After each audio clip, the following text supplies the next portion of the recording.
the angle fine? Okay, so Ethan, بسم الله الرحمن الرحيم الحمد لله والصلاة والسلام على رسول الله اللهم لك الحمد حمدا كثيرا طيبا مباركا فيه السلام عليكم ورحمة الله وبركاته وعليكم السلام ورحمة الله وبركاته. Bismillah. I think we should start off with a quick questionnaire. Maybe write down the answers on a paper, sheet of paper. Do you guys have any sheets of paper? No. No? Wait. I'll just ask you the question and you guys put your hands up then. Well, no one knows it. Just start. Alright. Question number 1. How many surahs are there in the Quran? Does anyone know? Go on. What's your name by the way? Zakaria. Okay. Yes, mashallah. There's 140 surahs. And in which surah is the longest ayah? Surah Baqarah. Do you know how it begins? Surah Baqarah. Yeah, no, the ayah. Okay. Does anyone know what the ayah is about? It's about money and notice. Inshallah, you guys know so much about this already. What is the joint amount of time in which Abu Bakr, Umar and Uthman were khulafa? Does anyone know this? It's a hard question to be fair. Do you know? 24 years. Sorry? 24 years. 24 years, 10, 12, yeah, you're right, 24 years. And how many ayat are there in the Quran? In the Kufi Quran? I'll be surprised if anyone knows this. It's actually a very hard question. No one knows this, yeah? Wait. So the number of ayat in the Kufi Quran is 6,236 ayat. Okay. Bismillah. So, why should we strive to be a good Muslim? That's the question we should all be asking ourselves. And to really get your minds thinking, I'm going to put you in a thought activity. Let's say, for example, I have this pen. Okay, but before that, let's put some principles down. We know that every object is created. And what do we know about every creation? It all has a purpose. For example, let's say we have this pen right here. What is the purpose of this pen? Does anyone know? To say, you don't need to put your hands up. It's to write. Okay. But I could use this pen to jab someone, or I could use it to just throw it at someone. But that's not it's not the purpose that it was made for, was it? But I could use it for that. But that would be a misuse of the purpose. Now if you think about it in the context of humanity, you know that humans are also created. But if every creation has a purpose, what is our purpose? That's the question we should all be asking ourselves. And so to find out what our purpose is, we should be looking towards the Quran, because it's hudal lil muttaqeen, it's a guidance to the believers. So if we really wanted to find out our true purpose, we need to look to the Quran and the Sunnah. Okay. And we could live our lives for the purpose of joy. We could live our lives for the purpose of following our desires. But that would just be a misuse of our purpose. The same way that we could just use this pen to throw at someone, even though it's not meant to be used that way. And also, what do we call an object that has no purpose? What would you call it? Something that has no use. You don't need to put your hand up to say it. Useless, exactly. Obsolete or useless. So if we had no purpose, or we did nothing as a creation, what would that mean about us? It would mean we are useless or obsolete. Okay. And I'll leave you with this hadith. Is anyone brave enough to read? No? Okay, so now I'll read it then.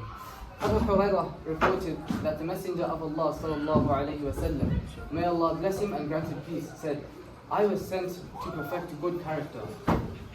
So we see here that the Prophet alayhi salatu wasalam, one of the objectives of why Allah has sent him to us, one of his objectives was for us to have good akhlaq. So if we don't fulfill that objective of having good akhlaq, then what does that mean for us as Muslims? Have we really fulfilled the objective as a Muslim? Are we really a successful Muslim? So, what does it mean to have a good life? Is anyone confident enough to read this ayah? You don't have to, but if you're brave enough, you can. No one. I'll read it out then. من عمل صالحا من ذكر أو أنثى وهو مؤمن فلنحيينه حياة طيبة ولنجزينهم أجرهم بأحسن ما كانوا يعملون. Whoever does good, whether male or female, and is a believer, we will surely bless them with a good life, and we will certainly reward them according to the best of their deeds. Dr. Mustafa Khattab, the clear Quran. I started to wonder, what does it mean when it says a good life or success? And according to the Ma'arif al-Quran, the majority of commentators say the expression good life used here means a pure and pleasing life in the present world, while some tafsir authorities have taken it to mean life in the hereafter. But a good life doesn't necessarily mean that one never ever faces poverty or struggles in their life. Rather, according to the Ma'arif al-Quran, it could mean two things. Sorry, it doesn't mean two things, but they have two shields which will protect them from ever becoming disheartened or depressed after facing such poverty or such struggles in their life. And shield number one is qana'ah, the fact that they will be content with whatever they have in their life, because there's always something that was available there. No matter how much struggle you're going through, there's always some blessing that Allah has put into your life. And number two, it's the fact that they know that whichever struggle that they whichever struggle that they face in this life, there will always be a greater reward in the hereafter. And the reward in the hereafter is much more of a priority than the rewards that we will face in this good life. Okay, so in summary, the second shield is the fact that we are content with whatever punishment or whatever struggle we feel, because we feel as though we will get a reward for it in the end, so it's worth it anyway. However, for the opposite position of the disbeliever or the sinner, whichever poverty or struggle they feel in this life, they will become depressed or overly obsessed with this struggle, because they have nothing else to shield them, they have nothing else to protect them. They become overly obsessed with this poverty.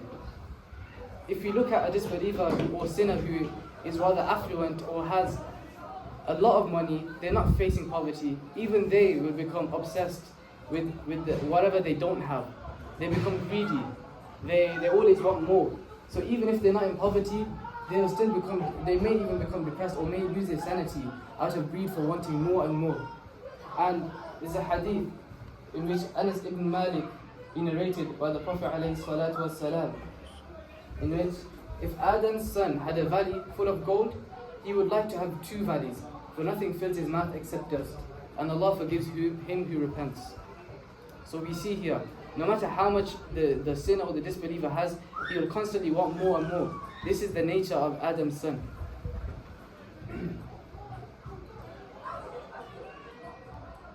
So, how can we be good Muslims? These are some actionable points that we can all take home with us today. And I hope you guys apply this, because I don't want you guys coming to this lesson, but you don't apply anything that comes, because you become responsible with whatever we learn. That is the point of knowledge and learning. So, to list some easy ones out is to pray salah, to give zakah, which of course it doesn't apply to us yet, but inshallah it will soon. To fast, read the Quran, study the Quran, tafsir, tadabbur, and apply the Quran. You see, I've put this in a specific order because the true objective of why the Quran is sent to us is that so we apply it. But to be able to apply the Quran, we need to fully be able to understand the concept that the Quran brings in the message. Hence, we need to study the Quran. We need to look at tafsirs. We need to do tadabbur over the Quran. It says in the Quran, أَفَلَا يَتَدَبَّرُونَ الْقُرْآنَ أَمْ عَلَى قُلُوبٍ أَقْفَالُهَا. Do they not ponder over the Quran, or are they locks upon their hearts? You see, Allah has commanded us to do tadabbur over the Quran. So if you're not doing tadabbur over the Quran, you are not filling one of the orders from Allah Jalla wa Ala. Also, study the seerah. Look at our beloved Prophet alayhi salatu wasalam. Look at the actions that he did. Look at the decisions he made when dealing with different situations.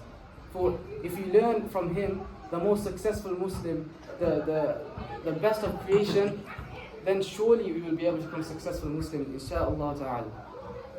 Also, show good akhlaq to our family and friends. As I mentioned before, the Prophet ﷺ, he was sent to teach us good akhlaq. So, if we don't present good akhlaq ourselves, how can we as Muslims claim to be successful or even aim or strive to be good? And talk about the Quran with your peers. A lot of the time we may gossip with our friends, we may talk about wasteful things, but that provides no benefit to us. However, if you talk about the Quran, we can learn so much from each other. And you will naturally notice you increase in hope towards each other. You end up becoming closer and you have more love for each other.